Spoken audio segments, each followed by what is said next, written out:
King Charles broke down after Princess Anne confronted Meghan's alleged secret plan in front of Prince William, turning what had been presented as a possible family reconciliation into a deeply painful royal confrontation. Anne placed the proposal before the king, and within moments, Charles was no longer responding like a monarch protecting the institution. He was responding like a father terrified of losing his son and grandchildren for good. William watched in silence as the discussion exposed a far more dangerous question. Was this really about bringing a divided family closer together, or could it quietly reopen the door to royal influence without the responsibilities that once came with it?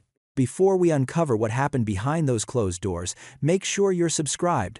The deeper this story goes, the more complicated the decision becomes.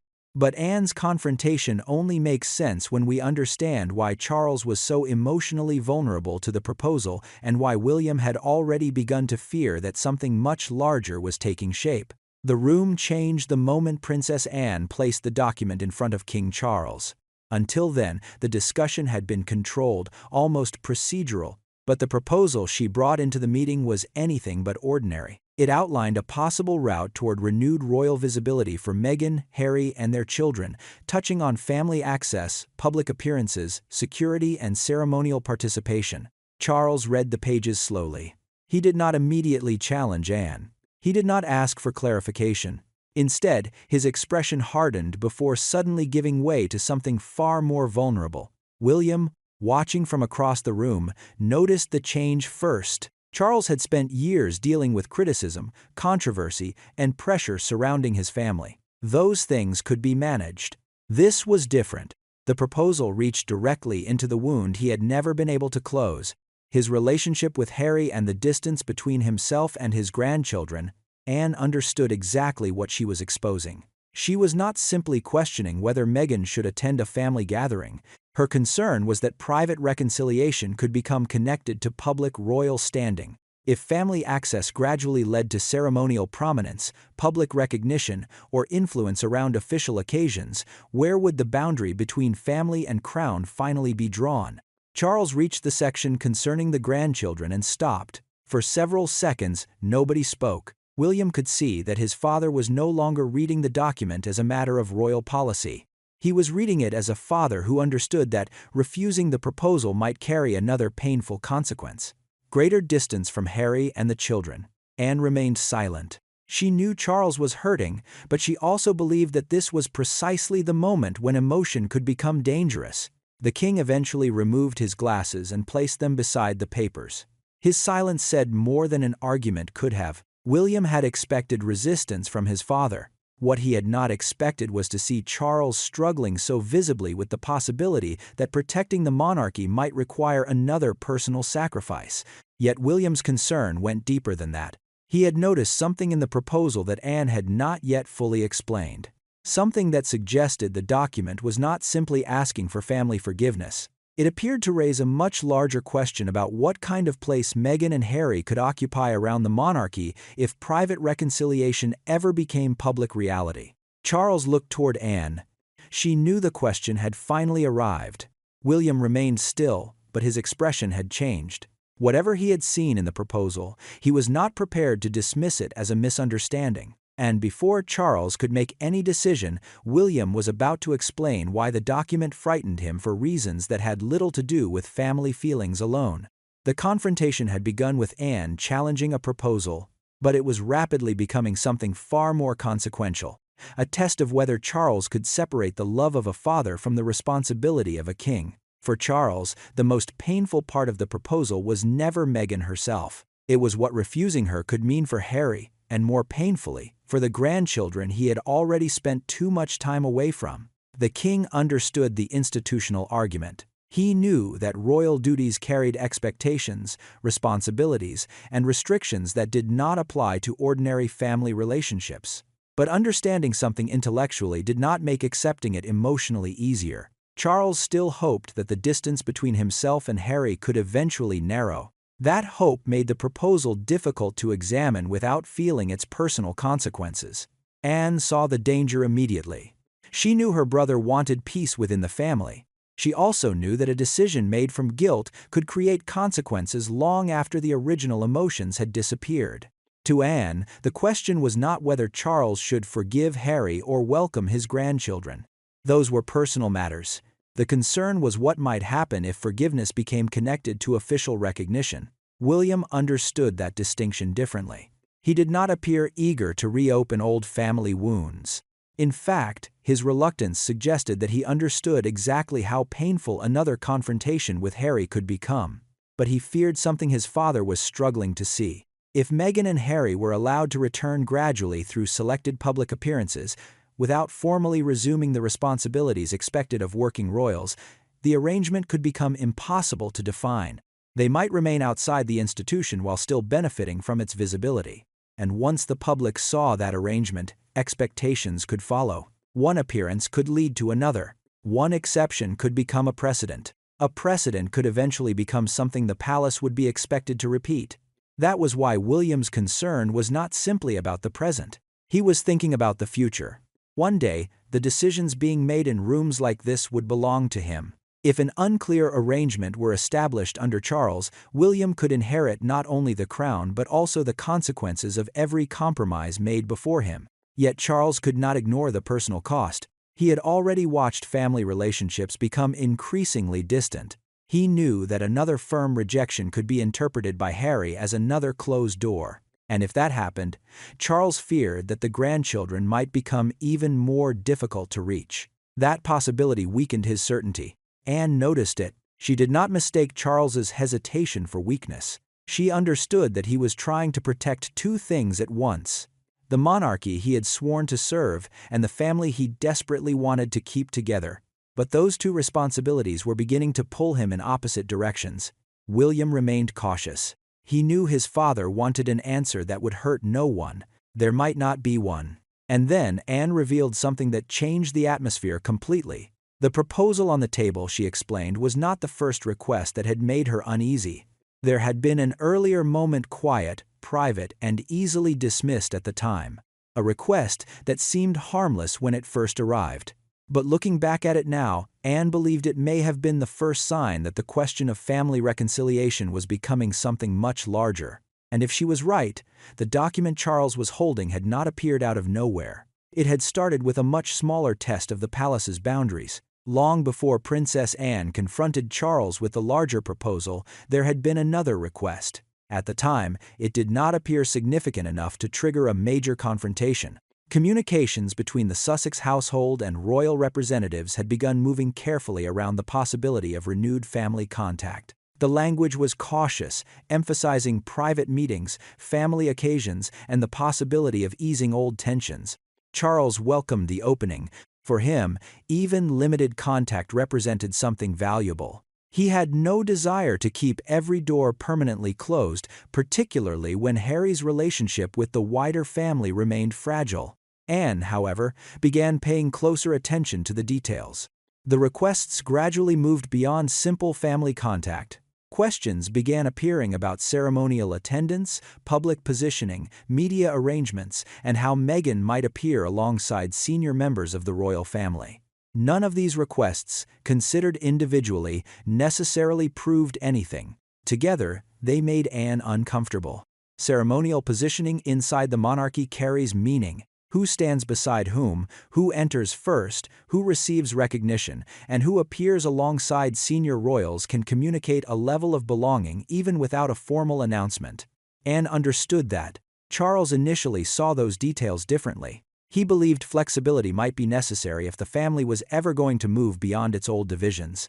If Meghan and Harry were treated too rigidly, he feared that reconciliation would become impossible before it had even begun. Anne disagreed. She believed the palace needed to distinguish between welcoming someone as family and presenting that person as part of the institution. Then came the request that stayed with her. Through palace correspondence, Meghan's side sought a defined place beside senior members of the family at a future Windsor gathering, while also seeking arrangements that would keep the participation outside the usual palace communication structure. Anne read the wording carefully. Then she read it again. She marked certain passages and closed the folder. Her concern was not that Meghan wanted to attend, it was that the request appeared to combine family access with a degree of public positioning while avoiding the framework normally attached to working royal responsibilities. Charles did not see the same danger. He believed a single occasion could be handled with discretion. Anne feared something else. Precedent. If the palace accepted one unusual arrangement in the name of reconciliation, future requests could be judged against that decision. What began as an exception could gradually become an expectation. Their disagreement remained private. Anne did not immediately confront Charles. Instead, she preserved the correspondence and eventually made sure William understood what she had seen. When William later examined the wording, he recognized why Anne had become concerned. The request did not prove a hidden strategy, but it raised a question that could no longer be ignored. Was the palace being asked simply to make room for family? Or was it being asked to create a new space around the monarchy, one where visibility and access could return without the full responsibilities traditionally attached to royal life? Anne still had no definitive answer. Then the larger proposal arrived. She placed the earlier request beside it. The similarities were suddenly harder to dismiss. What had once looked like an isolated disagreement now appeared, at least to Anne, like the beginning of a pattern. Charles was about to discover that the proposal he believed might help heal his family had a history he had never fully understood, and Anne was no longer willing to remain silent. What happened next would turn a private concern into a direct confrontation with the king himself. Anne did not raise her voice when she finally confronted Charles. She did not need to. The earlier correspondence lay beside the newer proposal, and the contrast between them had become impossible to ignore. What had once appeared to be separate requests now seemed connected in Anne's mind by the same underlying question. How much could the palace be asked to accommodate in the name of family reconciliation? Charles studied the documents again. He remained cautious. Similar wording did not necessarily prove a deliberate strategy, and he refused to treat assumptions as facts. He reminded Anne that family circumstances were complicated and that flexibility could sometimes prevent another permanent rupture. Anne understood that argument, but she believed it was precisely what made the situation dangerous. Charles was not approaching the proposal as an ordinary institutional decision. Harry was his son. The grandchildren were his family. Every refusal carried an emotional consequence that no advisor could calculate. Anne looked directly at her brother. She told him that his desire for peace might be encouraging concessions he would never consider under different circumstances. Charles immediately rejected the implication. Wanting his family closer, he insisted, did not make him weak. For a moment, the king's voice carried more anger than sadness. Then Anne changed the question. She asked whether he would still reject the proposal if he knew that doing so could mean seeing Harry and the grandchildren even less. The room fell silent. That was the question Charles had been trying not to confront. He looked down at the papers, then away from them. His hands remained still on the table, but his expression had changed. Anne had reached the point she feared most. The discussion was no longer about ceremonial appearances or palace procedure. It was about guilt. Charles knew that a firm boundary might protect the institution, but he also feared that it could deepen the personal distance that had already caused so much pain. William watched his father carefully. Until that moment, he had allowed Anne and Charles to argue without interruption. But he understood that the decision could eventually affect the future structure of the monarchy, and silence was becoming impossible. He finally explained that he had seen separate correspondence concerning the expectations surrounding any meaningful reconciliation. The concern was not simply whether Meghan would attend a family occasion. It was whether renewed family visibility could gradually become something resembling an unofficial royal position. That distinction changed everything. A person could be welcomed privately as a relative without automatically becoming part of the working structure of the crown. William believed that line had to remain clear. Anne immediately agreed. She told Charles that the real danger was not Meghan appearing at one event. It was the possibility that repeated exceptions could create expectations that would eventually become impossible to control. Charles looked from Anne to William. For the first time, he seemed to understand that neither of them was asking him to abandon his family. They were asking him not to use the monarchy to repair what the family itself had broken. But William had not yet revealed the most important part of what he had discovered.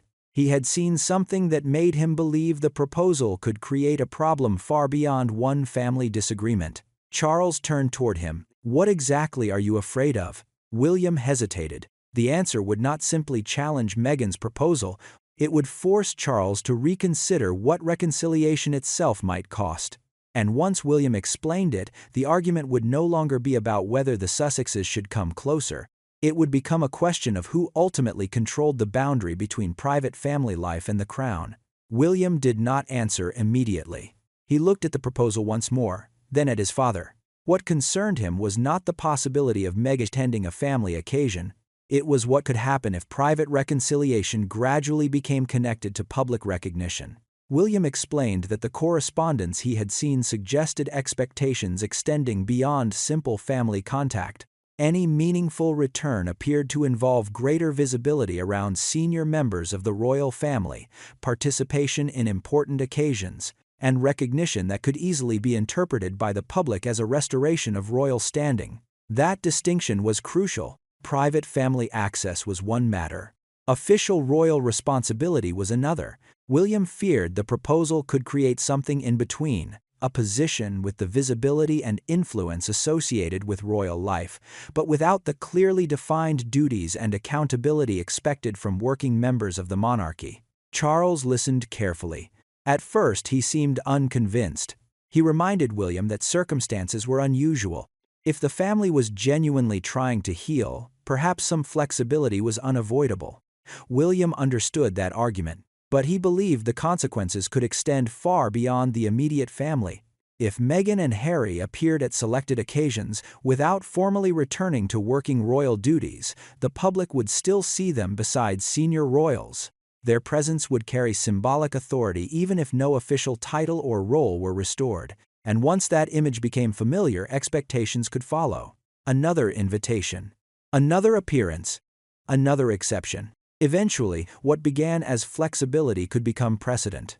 Anne had been warning about precisely this possibility, but William's explanation changed the meaning of the earlier Windsor request. It was no longer merely an awkward disagreement over ceremonial arrangements.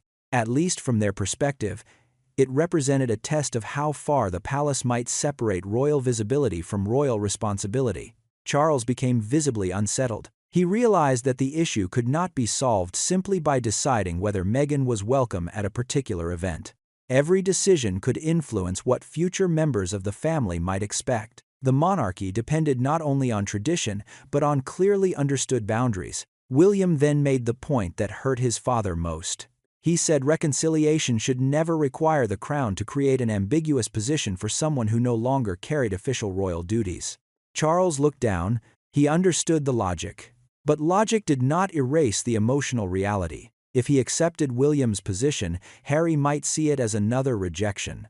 If he refused it, Charles could create an arrangement that William might one day have to manage himself. The king was caught between two kinds of responsibility. Anne remained firm, but her expression softened. She knew Charles was not defending a political strategy. He was defending the possibility of remaining a father to a son from whom he had already become painfully distant. That was what made the decision so difficult. Then Charles asked William the question neither man had wanted to reach. If this were your decision alone, what would you do? The room became completely still. William knew his answer would hurt his father, but he also knew that avoiding the question would only postpone the conflict. He looked at the proposal one final time. Then he prepared to draw a line that could shape not only the present family dispute, but the future monarchy itself. The revelation had changed everything. The question was no longer whether reconciliation was possible. It was whether reconciliation could happen without allowing family forgiveness to become a pathway back into royal power. William understood exactly what his father was asking. If the decision belonged to him alone, he would allow the family relationship to heal wherever possible. Harry could remain Charles's son. Meghan could remain part of the wider family. The grandchildren could continue to have a place within their grandfather's private life. But none of that, William argued, should automatically create a route back into official royal duties. The distinction sounded simple. Inside the palace, it was anything but Royal advisors began separating future requests into two categories: personal family matters and matters involving the crown. The difference was important because an informal family invitation could not quietly become an official royal arrangement. William insisted that every request involving public appearances should be considered separately. Anne supported him. She believed this was the only way to prevent an exception from becoming an expectation. Charles remained hesitant. He could accept the institutional reasoning, but he worried about what Harry would hear when the response arrived. After everything that had already happened between father and son, another boundary could easily be interpreted as another rejection. Still, the king understood that refusing to establish a clear distinction would leave the problem for someone else, most likely William. A formal response was therefore prepared. Its message was deliberately restrained. Private family contact would remain possible, but there would be no automatic restoration of official royal duties, guaranteed ceremonial prominence, or a standing arrangement around major occasions. Nothing in the wording needed to sound hostile. That was precisely the point. The palace wanted the decision to appear as a clarification of responsibilities rather than a punishment. But behind the carefully measured language was a significant institutional change. Future invitations would be considered individually. Public appearances could not be assumed. Family reconciliation could continue, but it would not determine royal status. Charles approved the response. Almost immediately, regret followed. He imagined Harry reading the words and hearing something much harsher than what his father intended. The king knew that formal language could never communicate the emotional struggle behind it. William accepted that risk. He understood that some would eventually portray him as the person standing between Charles and his son, but he also believed that avoiding a difficult boundary now would create a larger crisis later. Anne remained convinced that the decision was necessary. Yet the palace had not finished dealing with the consequences. A new question arrived concerning Harry and Meghan's children. It was simple on paper, but emotionally devastating in reality. If private family access remained open, what would happen when family occasions overlapped with major royal events? Would the children be treated purely as grandchildren? Would their presence carry public expectations?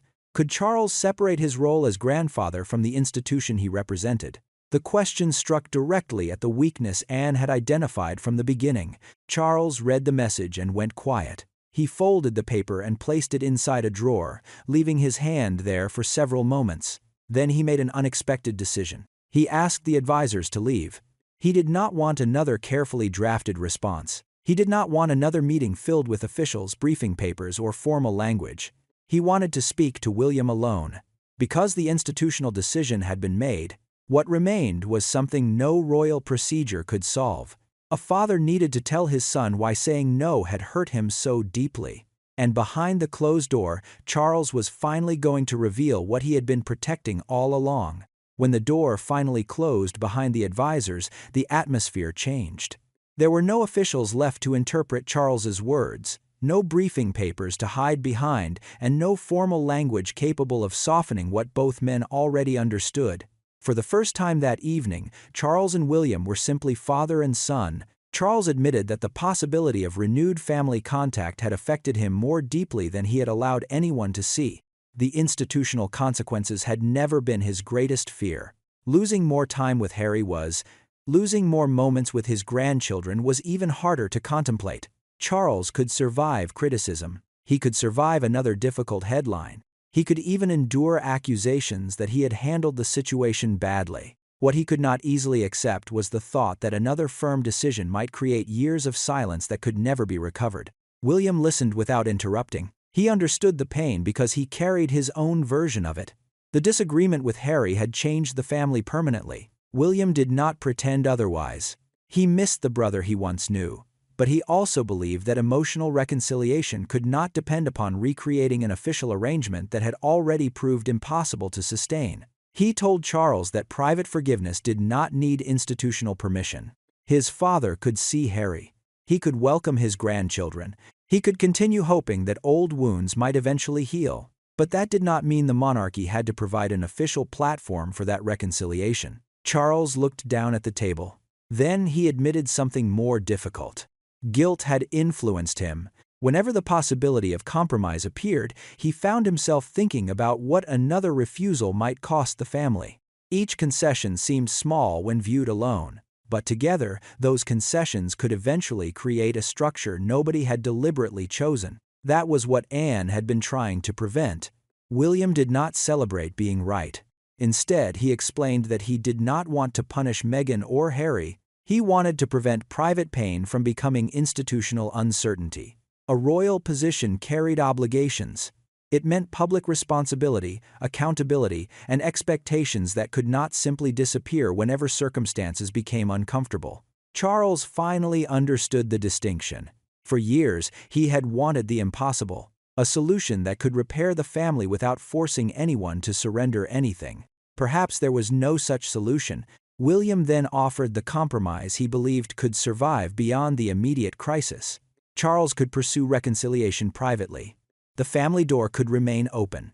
But no family breakthrough would automatically restore official royal duties or create privileged ceremonial standing. Charles remained silent for several moments. Then he reached across the table and briefly took William's hand. The gesture was small, almost imperceptible, but it carried more weight than another argument could have. The king finally understood that William's resistance was not rejection of family. It was an attempt to protect the family from becoming permanently entangled with the institution. Charles quietly acknowledged the burden his son was preparing to inherit. William did not answer. Neither man needed to. The decision was now understood between them. But understanding it privately was only the beginning. Beyond those closed doors, the palace still had to communicate what had happened. And once the public learned that Charles had drawn a line between family reconciliation and royal status, the private disagreement would become something neither father nor son could control. The machinery was already moving. Soon, the entire country would have its own version of the story. By morning, the private confrontation had escaped the palace.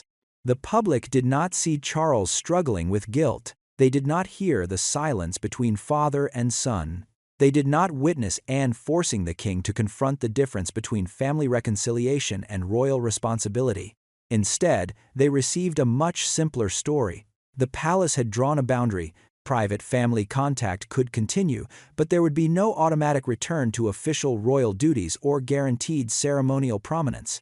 The carefully worded position was designed to sound measured rather than hostile. But outside the palace, interpretation quickly became far more complicated. Television commentators began debating what the decision really meant. Some viewed it as evidence that Charles had finally chosen institutional discipline over emotion. Others believed the monarchy was closing the door on reconciliation when it should have been opening it. Some focused on William, suggesting that the future king had become increasingly determined to prevent any arrangement that could restore Meghan and Harry's public influence. William understood the scrutiny was inevitable. He also knew that remaining silent would not stop people from creating their own explanation. For years, the royal family had been observed through fragments. A photograph, a sentence, a public appearance, a carefully worded statement. Now the same thing was happening again. The public could not see the private reasons behind the decision. They could only see its consequences. Charles found the coverage particularly difficult. One television discussion reduced the entire confrontation to a contest between competing sides. The emotional reality disappeared beneath arguments about strategy, power, and winners and losers. The king watched for several moments before switching the television off. He remained seated in silence. What frustrated him was not criticism. It was the fact that nobody outside the room could understand what the decision had cost him. Anne's role soon attracted attention as well. Commentators began portraying her as the family member willing to confront Charles when others hesitated. Her reputation for discipline made the story easier to explain, but it also created a new public image of the princess as the person who had forced the king to draw the line. Anne offered no public explanation. She did not need to. The absence of a response only increased speculation. Outside the palace, cameras gathered as journalists tried to determine whether the decision represented another permanent rupture or simply a clearer set of boundaries.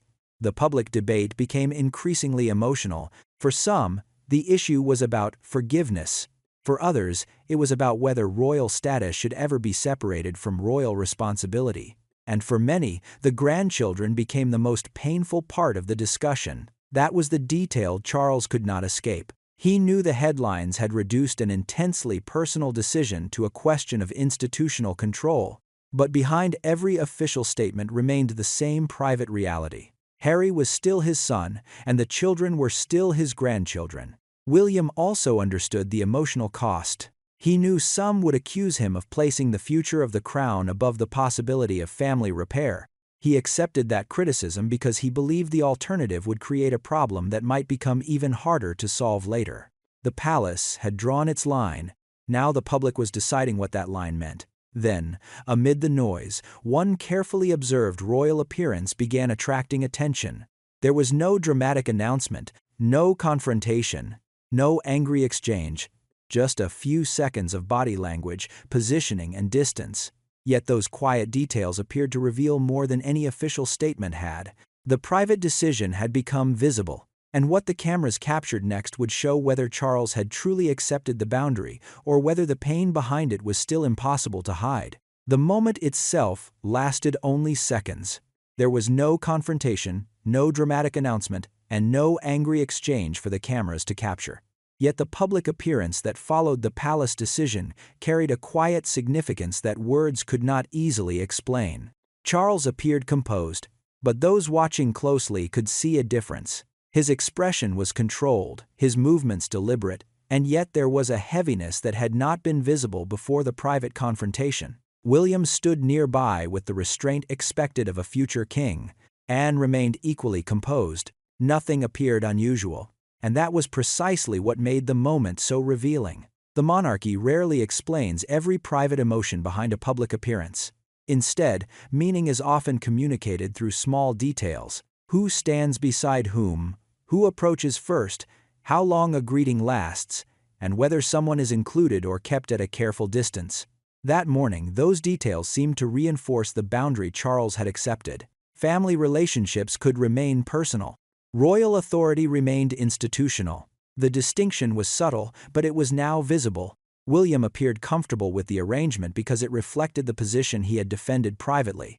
He had never argued that Harry or Meghan should be erased from the family. His concern had always been whether family reconciliation could quietly become a pathway toward renewed royal influence. The public appearance suggested that the boundary was holding. Anne's presence added another layer. She had confronted Charles because she believed the king needed someone willing to say what others might avoid. Now she stood beside him without explanation, her posture calm and unmistakably controlled. There was no visible triumph, no suggestion that she had defeated her brother. If anything, the scene carried the opposite impression. Anne understood that the decision had been painful for Charles, even if she believed it was necessary. For the king, the hardest part remained invisible. He could stand in public and perform his duties. He could greet people, acknowledge officials, and maintain the composure expected of a monarch. But none of those actions changed what was happening inside the family. The grandchildren remained at the center of that private sadness. Charles could accept the institutional boundary while still wishing that the family itself were closer. That contradiction was now part of his reality. William understood it too. He had helped establish a boundary that protected the institution, but he could not pretend the decision came without an emotional price. He had lost a brotherly relationship that once seemed unbreakable. The future king was learning that protecting an institution sometimes meant carrying personal discomfort without allowing it to determine policy. And Charles was learning something equally painful. Being compassionate did not always mean saying yes. Sometimes compassion meant keeping the personal door open while refusing to make the institution responsible for repairing a private relationship. The cameras captured none of that directly. They captured only a controlled royal appearance. But for those who knew what had happened behind closed doors, the symbolism was unmistakable. The monarchy had not necessarily closed the door on family. It had closed the door on ambiguity. And as the public moment ended, Charles returned to the private reality that no official statement could resolve. The decision had protected the boundary, but it had not healed the wound. That would be the final question. Could Charles live with the line he had drawn while still keeping hope alive for the family he feared losing? The answer would not come through another confrontation. It would come through what Charles chose to do once the cameras were gone. When the cameras disappeared, the meaning of Charles's decision became quieter, but no less painful. The king had finally accepted a distinction he had struggled to make throughout the entire confrontation. He could remain a father to Harry. He could hope to rebuild a relationship with his grandchildren. He could leave the door open to private reconciliation. But none of those things required the monarchy to create an uncertain path back into official royal life. That was the boundary Anne had fought to establish. And it was the boundary William believed would eventually protect the future of the crown. For Charles, however, accepting that boundary did not erase the sadness behind it. He had not suddenly repaired his relationship with Harry. Nothing had been magically resolved. The distance remained, and the grandchildren remained an emotional connection that could not simply be reduced to palace procedure. Yet something inside the king had changed. He no longer needed to choose between compassion and responsibility as though one had to destroy the other. He could acknowledge the pain without allowing that pain to determine institutional policy. Anne understood this better than anyone. Her confrontation had never been comfortable. She had challenged her brother at precisely the moment when he was most vulnerable, but she believed that allowing his emotions to shape a lasting royal arrangement would ultimately place an even greater burden on him. After the final response was prepared, Anne spoke to Charles privately. She did not celebrate the outcome. Instead, she reminded him that she had confronted him because she understood how badly he wanted his family reunited. Charles finally saw her intervention differently. What had initially felt like resistance had been an act of difficult loyalty. William reached the same understanding from another direction. He knew that one day the decisions made around him would no longer belong to his father. The burden of protecting the monarchy would eventually become his own. This confrontation had shown him what that responsibility could demand. Sometimes preserving a relationship meant refusing to let that relationship become a source of institutional uncertainty. Sometimes saying no to a proposal did not mean saying no to a person. And sometimes the most painful royal decisions were the ones made without hatred. Charles returned to the final response. He read it once more. The language was restrained. Private family contact could remain possible, but official royal duties and public authority would remain tied to clearly defined responsibilities. The king paused over the document. Then he placed the pen down. The decision was final. The family door remained open. The institutional boundary remained closed. That distinction would not repair every relationship, and it would not silence every argument. Some would continue to believe Charles had been too cautious. Others would argue that William and Anne had protected the monarchy from a dangerous precedent. But perhaps the deeper truth was more complicated. There was no perfect victory.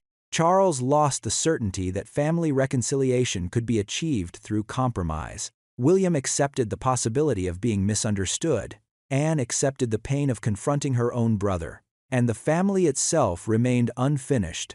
That may have been the most human part of the entire story. Because the monarchy could define duties, titles, appearances, and boundaries, it could not command forgiveness, it could not manufacture trust, and it could not guarantee that a father and son would ever recover everything they had lost. Charles had entered the confrontation believing that protecting his family might require bending the rules. He left understanding something more difficult. Protecting the future did not mean abandoning the past. It meant refusing to let the pain of the past decide the future. Anne had forced the question. William had defended the boundary. And Charles had discovered that reconciliation did not require surrender. In the end, the king did not choose between his family and the crown. He chose to keep the family door open while protecting the line that separated love from royal power.